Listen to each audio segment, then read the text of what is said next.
I'm ABC's Kenneth Moten in New York, where we are following the big stories of the day, and there is none bigger happening in the world than the one in Thailand. Those 12 Thai boys and their soccer coach, trapped deep inside a cave for nearly 20 days, have been rescued. Our teams on the ground there in Thailand, they're standing by for the latest. We have a Supreme Court nominee. Now it's a battle on Capitol Hill for President Trump and his nominee, Judge Brett Kavanaugh. But first, a look at today's headlines.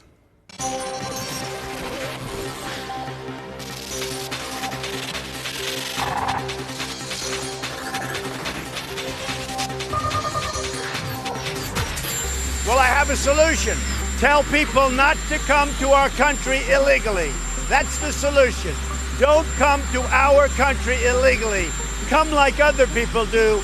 Come legally. The Trump administration was ordered by a judge to reunite parents and children under the age of 5 who were separated at the border.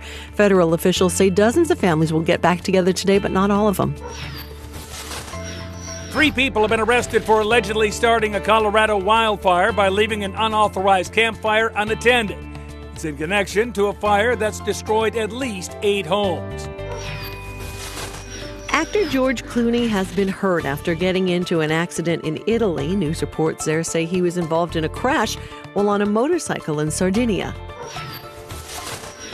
Microsoft is taking aim at the iPad, introducing a new smaller version of its Surface Pro tablet today.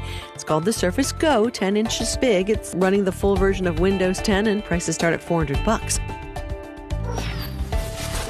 And today marks 10 years that we've been saying there's an app for that. Apple opened up its App Store for the iPhone a decade ago today. Now there are more than 2 million apps available in the App Store. Let's get right to what has easily become the biggest story of the summer. 12 boys in Thailand and their soccer coach trapped inside a cave after they ventured inside and then were trapped. We know that rescue teams have been trying to find them. They were able to locate them and get them out of that cave for the past nearly 20 days or so. Let's get over to ABC's James Longman, who's been there since the beginning of the search. James, when I saw that headline this morning about the ambulance, that last and final ambulance leaving that cave, all I could say is wow.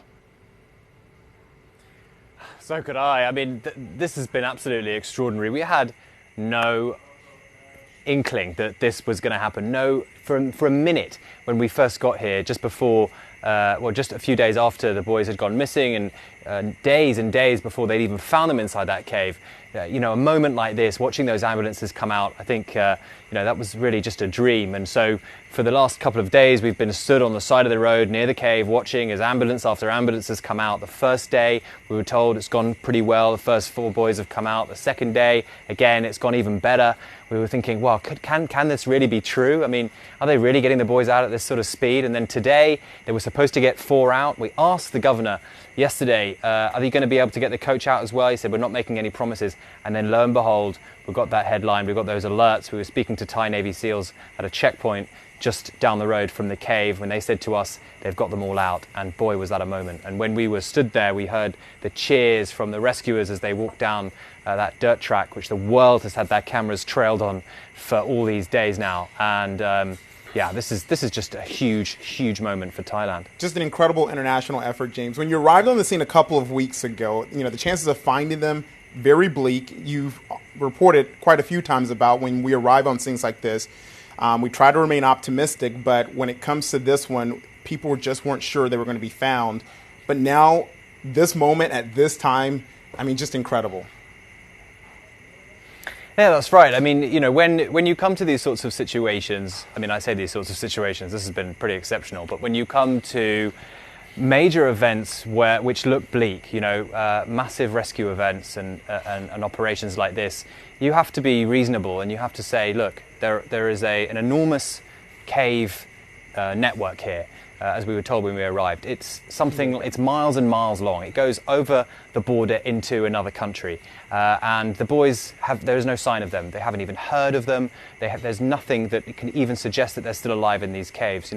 People are making the comparisons to the Chilean rescue, but at least there we could hear the miners tapping on the side of the space in which they were trapped. Here, no one could, get any sense of whether or not these boys were alive or dead.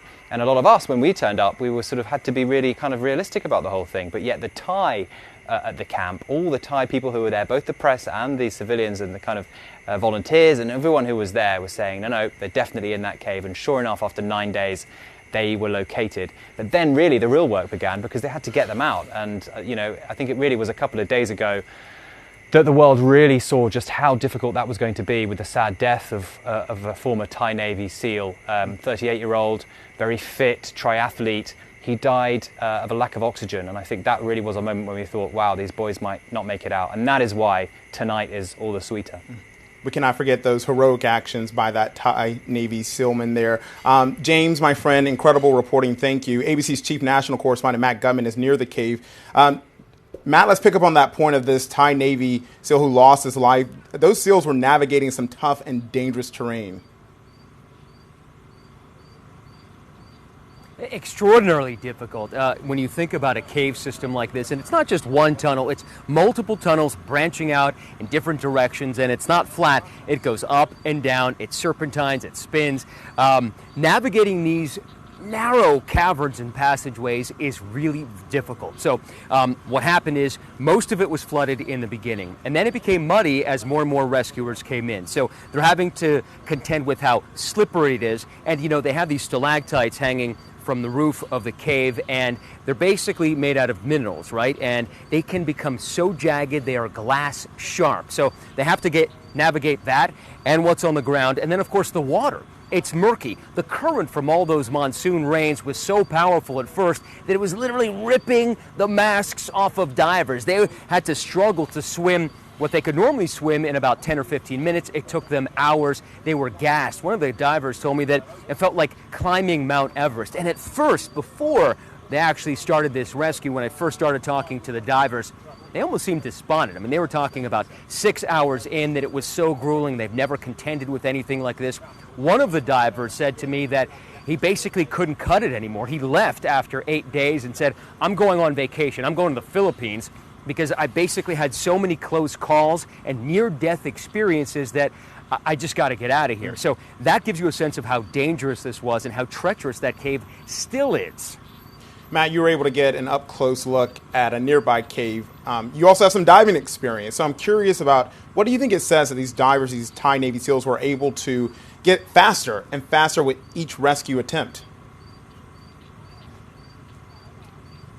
It was Thai Navy SEALs and, of course, a pretty big contingent of foreigners as well. So what they did is pretty incredible because they were not only swimming themselves on the way back, but they were essentially hauling those boys. So there was a diver in front, and he was tethered to a boy behind him. He was also carrying his air tank. There was a second diver who was literally holding that boy by a handle on the back of his inflatable vest called a BCD in diving, and literally swimming him through the water. Then when it was more shallow, they hauled them. They dragged them through the surface so they could stay on their back and continue breathing air and didn't actually have to walk. And then the final part, they were borne on stretchers out of that cave system because they just didn't want them to exert themselves. Now, think about it, Kenneth. These kids had been in that cave for 18 days at this point, and while they had some sustenance over the past several days, it was really gels and water and things like that because the divers physically couldn't squeeze real food in to get to them. So they were weak, they were emaciated. 2 of them were suffering from pneumonia. The Navy SEALs and, of course, the foreign divers had to do a lot of the work. And yes, they got better and better as the days went on, more efficient at getting in and then getting back out. And it didn't help that the spirits of the weather, as they call them here in Thailand, really complied. Monsoons were forecasted for the past couple of days, and we did get some rain, but nothing too significant. So there are a lot of conditions that really work to lower that water level and make their exit so much easier. And obviously, you can't ask for more than what they got today. Just incredible, Matt. They were up against a lot of challenges there. Our thanks to Matt Gutman just outside the cave there. When we talk about what's next, we talk about the recovery and the focus and the attention now turning to the treatment of these boys as they try to recover from this. Let's get right to ABC's Adrian Banker live outside the hospital where those boys and their coach are now being treated. Adrian, I love seeing that beautiful smile on your face because everyone is just so happy right now. You know, this is the coolest thing. We've been here for days now. Of course, you know, James and Matt have been covering it much, much longer. But since we've arrived, there was a despondency here. When we would see the people here, they were cordial, they were respectful, but they weren't really glowing like they are today. In fact, it was remarkable after word that all of the boys and the coach had come out of the cave. I'm walking down the street. There are journalists swarming this area. I mean, we have really become part of the landscape here. And for the first time since I've arrived, beaming smiles, people looking you in the eye, people saying hello to you in English and greeting you because now they can be relieved. They're excited and they're happy that the boys are okay. In fact, one woman we talked to, I asked her about that. I said, you know, this is the first time I've seen so many smiles. And she said, yes, we are finally knowing that they are okay. We are finally aware that they have come out of that cave. They survived, she said. And so it's just been a change in the atmosphere here with such good news. In fact, I was just remarking to my crew, if you look behind us, the hospital is about half a block away. The police still have somewhat of a barricade. Now, much of the crowds have gone. There were cheering crowds towards the end of that last ambulance that arrived here on scene from that soccer team. But we are expecting, we've had word that the divers who went in and pulled these kids and their coach out will be arriving by ambulance. And that is why these police are still here on scene. Kenneth? More good news there. The medics and the ambulances, those rescuers also getting out of there. Adrian, I have to ask, you were there for the first ambulance. You were there for the final ambulance carrying the boys and their soccer coach. What was that moment like for you? Well, I was excited because you really, you hit the ground running on a story like this, and so much good work has been done by our crews here on the ground. James and Matt, I've mentioned them before, I'll mention them again, out at that cave in those muddy and damp, miserable conditions that not only our crews had to bear with, but for sure the volunteers, the military, had to endure as they covered this remarkable story. But when we arrived here, there was already so much anticipation that they were going to get the first young man out of that cave. And so we set up shop right here. We were moved down the street. We were moved further away from the entrance to that hospital right behind us there by police because they wanted to, of course, respect the privacy of the boys, respect the privacy of their families. But it was like, when is this going to happen? And now we know the timing of it. But in the beginning, you didn't really know. And so as soon as we heard the helicopter involved in transporting those boys from the cave site to a waiting ambulance about 1 to 2 kilometers away, you knew it was on its way. And so it was kind of like waiting for that train to come, waiting for that bus to come. We've all stood on the sidewalk and waited for our transportation to arrive. This time it was carrying very precious cargo. That first young boy pulled out of that cave. The recovery could take some time, as you know, Adrian, but we're all talking about what's next for these boys. We know that basil fried rice is likely for them. Some homework as well that they likely missed from being in school. And there's also some reports. No. Actually, no. You know, it's funny. I reported that this morning. We visited a school where 6 of the boys attend, and the principal told us that they're actually saved from their regular exams. In fact, one little boy in the cave had written to his teacher saying, please, not too much homework. So they're going to treat these children like disaster survivors, and they're going to give them an easy little break getting back to class and getting back to normalcy. Of course, they're being treated here in the hospital, and the doctors and the health officers that we heard from earlier today at a news conference have said that while, again, 2 of the boys have pneumonia, Matt touched on some of their conditions. They were malnourished coming out of that cave, but they are in such good spirits. They're happy. They are taking blood tests every single day and monitoring these children and giving them soft foods to eat to build their system back up.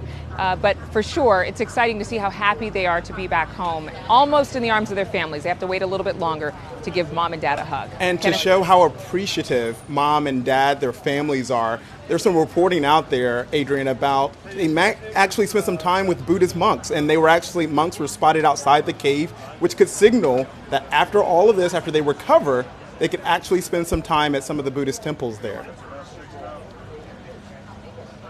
Everybody's been praying, so it seems fitting.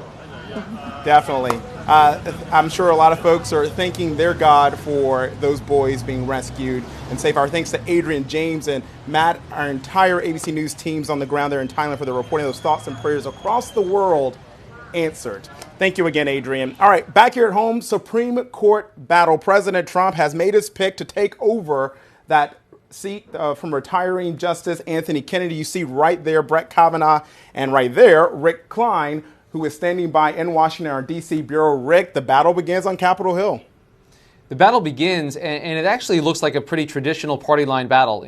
Particularly in the era of Trump, this stands out. Brett Kavanaugh is an establishment's establishment, a sterling resume that seems tailor-made for establishment politics on the Republican side and potential consideration for the Supreme Court. He's been groomed for this for a long time, and by going this predictable route, the president's able to tap into a very powerful lobbying network that has now already begun advertisements on his behalf and pressuring senators to swiftly confirm this justice, even as he just starts to make his rounds on Capitol Hill. Yeah, they say in Washington there ain't no fight like a Supreme Court fight.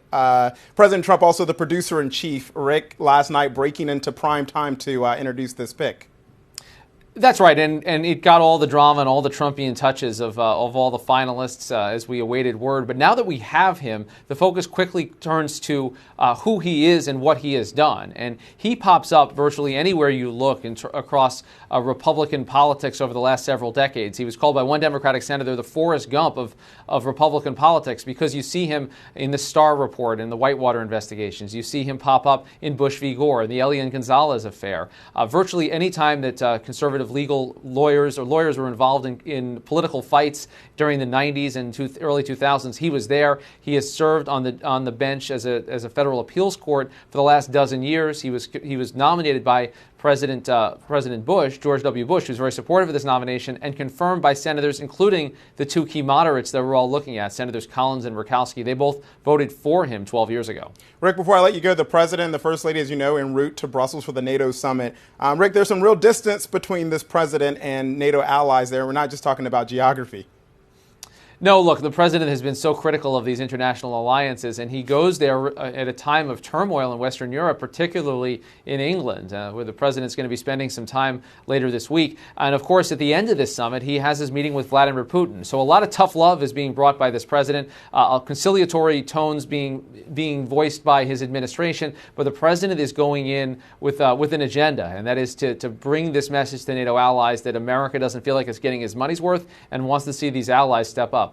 All right, our thanks to Rick Klein there in our D.C. bureau in Washington. Thank you, Rick. Let's head to Brussels, where ABC senior foreign correspondent Ian Pannell is standing by this morning. The president fired off a tweet, Ian, about NATO members paying their fair share. Yeah, this follows many tweets, in fact. First of all, welcome to Brussels. This is the land of moule and frites. That's mussels and French fries to you and me. Some great beer, Belgian waffles, and also the muscles from Brussels' Jean-Claude Van Damme. But it's also home to the European Union and to NATO. President Trump's flying in here later today, and he's going to meet with the other leaders of other NATO nations. And as you say, he's already been on the offensive, saying essentially that he thinks the United States pays too much and the rest of the contributing nations are not paying enough.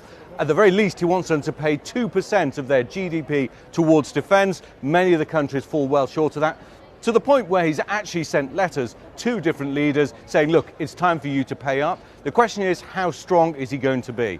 The last time that he came to meet world leaders, this was at the G7 summit, it ended badly. He then went on to Singapore and met with the leader of North Korea, and that went super well. Here we have a meeting where he's going to sit down again with allies. Everybody's worried that it's not going to go well. He then goes on to meet Vladimir Putin, who's supposed to be a competitor or a foe, and it seems that he's already said that he thinks that will be the easiest meeting of all. Yeah, Russian aggression in Eastern Europe, election meddling, all things at the top of the discussion list there between President Trump and Vladimir Putin at that Helsinki summit. But I'm curious, Ian, your thoughts on, you heard the president say this morning, you just touched on it there, is Vladimir Putin friend or foe? What will really come of this summit? Yeah, that's right. I mean, he eventually said, oh, look, OK, President Putin is a competitor. But he has said in the past he admires President Putin for being a strong man, for being tough, for being a strong leader of his nation. He called him a great guy. Now, this is someone who is accused of masterminding interference in the US election process. And yet his traditional allies, NATO countries, the G7, he's being incredibly tough on. He's tough on the German Chancellor Angela Merkel. He's tough on the Canadian leader Trudeau. And many people are saying, well, why is he treating friends like this and yet he's treating competitors like that. Now, he has a disruptive theory of foreign policy, if you can call it a theory. His view is he's a tough negotiator. He'll be able to do business with Vladimir Putin. They'll be able to come to a deal, and the world will be much better. But let me tell you that it's not politics, it's not NATO, it's not Vladimir Putin that is on the lips of the people of this country. Let's just get over one of the men who runs the restaurant here. Gabriel, can I get you to come over here? I want you to meet Gabriel, who's the proprietor of Burgers, Fish and Chicken, fine establishment here in Brussels. Gabriel, welcome to ABC Live. Thanks very much. I want to ask you, everybody's talking about NATO, everyone's talking about Donald Trump meeting President Putin, but what is it that the people of Brussels are talking about?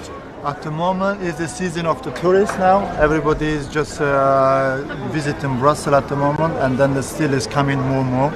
And honestly, people is not much talking about politics, honestly. Is there another big event they're talking about? Talking about the football. Tonight is going to be a big game for the France and Belgium, but is the chances, my opinion, is 50-50. Yeah, It's okay. going to be 50-50. And that's exactly. Gabriel, thank you very much. You're That's welcome. exactly what people are talking about here. We have the World Cup semi-finals tonight. This city is going to go crazy. You can see some of the flags have already been set up. We've seen people with face paints on. The game kicks off about 8 p.m. local time. At that point, President Trump is going to arrive to a city that's either going to be in mourning or in crazy celebration. So either way, it's going to be a momentous evening.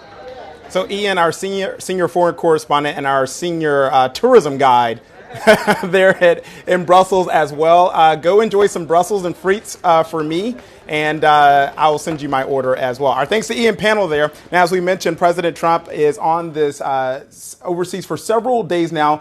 But between his trip to NATO, to Brussels, and obviously ending in Helsinki with that summit with Russian President Vladimir Putin, he will be making a stop for his first official visit to the UK. And let's turn now to ABC's Molly Hunter, where we understand massive protests are being planned with a baby balloon in the likeness of President Trump. Words I thought I would never say together, Molly. Kenneth, hey, that's right. So you might be able to see that baby balloon right behind me, the Trump baby balloon. We're going to get a little bit closer, but I'm actually going to bring in Leo Murray. Leo, welcome, and come walk with me. What is this? This is a protest against Donald Trump's visit to the UK. It's a giant orange-skinned baby with tiny hands and a mobile phone clutched in one of them with Twitter at the ready. Kenneth, do you have a good look at this? Can you see this? Can you see the little? There's a diaper situation. You see the whole frontal. Leo, why did you guys decide to do this? I guess two reasons. First of all, we thought it would be funny, and we wanted to put a smile on people's faces at what is really quite a dark and troubling time in politics. So that's the first reason. You know, we wanted to lift the spirits of the nation and lift the spirits of the movement. The second reason is that we felt this would be an effective form of protest against such a famously thin-skinned president. And guess what? It has been. How thin is that balloon skin? Are you worried about popping? I think if we were in the US, I'm sure people would be taking shots at this. But of course, luckily, people are not armed in this country. So, yeah, it is quite fragile. And you raised a lot of money for this? We raised a lot of money for this. We set out to raise £5,000. We were sure we could do that. We are close to £30,000 now. So $50,000 for a balloon. It's rolling, you know, it's still rolling. So the extra money is going to go on sending him on a world tour. All right, Leo, thanks so Thanks so much. Kenneth, I just want to get you a little bit closer just so you can really see. You see, actually, there's a cell phone in the balloon's hand. But Kenneth, President Trump may not even actually see this balloon. This balloon will be over one of the biggest protests on Friday when President Trump is here. But actually, President Trump will be out in the countryside. He'll be meeting the Queen on Friday afternoon. He'll be meeting the Prime Minister on Friday morning. So he actually might not get a glimpse of this. Yeah, tens of thousands of people are actually expected for that massive demonstration there in London. But as you mentioned, the president likely won't even be in London that long. He's touching down there, but then he's going to the countryside, meeting with the Queen. What else is on the itinerary for the president? That's right. So he touches down on Thursday evening. He's staying with Ambassador Woody Johnson, the U.S. ambassador, at his London house. But really, he's not going to be spending that much time in London. He's heading out to the countryside on Friday, and all the protests are really kicking off on Friday. He then goes to Scotland.